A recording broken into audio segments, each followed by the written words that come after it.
చెన్నై మ్యారేజ్‌కి చాలా ఇష్టంగా వెళ్ళానండి. కానీ అక్కడికి వెళ్ళాక తెలిసింది. అక్కడ లాంగ్వేజ్ వేరు, ఫుడ్ వేరు. చాలా అంటే చాలా డిసప్పాయింట్ అయ్యాను. ఎంత హ్యాపీగా ఎళ్ళానో అంత డిసప్పాయింట్‌గా తిరిగొచ్చాను.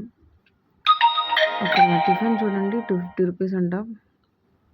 అన్ని వెరైటీస్ ఏస్తున్నారు. ఉప్మా, దోస, పూరి, ఇడ్లీలా ఉంది చూడండి. అది స్పాంజిలా ఉంది. హాట్ సింబల్ చేశారు. అతన్ని ఈ కర్రీ వెయ్యి అని అడగడానికి కూడా నేను సైగ చేసి అడిగాను. అంత ఇబ్బంది పడిపోయాను.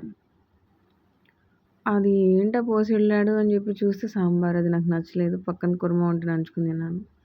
అన్నీ వదిలేసి నేను ఒక పరోటా, కుర్మా మళ్ళీ వేయించుకున్నాను. మా పాప కూడా తినకుండా నాకే వేసేస్తది చూడండి. అదిగో సైగ చేస్తున్నాను. అతనికి తెలుగు రాదు, నాకు తమిళ్ రాదు.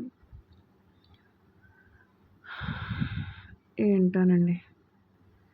అనుకుంటాం గానీ, ఎక్కడ ఏ వాతావరణంలో బ్రతికిన వాళ్ళు అక్కడే హ్యాపీగా ఉంటారు.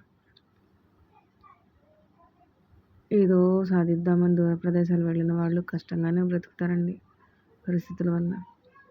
ఇన్‌కేసు తప్పిపోయినా కూడా మేము ఏంటి, ఎలా, ఎక్కడ, ఏంటి అని అడగలేని స్థితి. అక్కడ భాష రాదు కాబట్టి. మళ్ళీ పూరి, కుర్మా వేయించుకున్నాను. ఆ టిఫిన్ అంతా వదిలేసాను.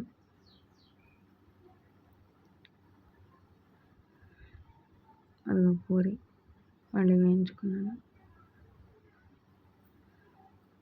కడుపు నిండా తిందామంటే తృప్తికరమైన భోజనమే దొరకలేదండి అక్కడ.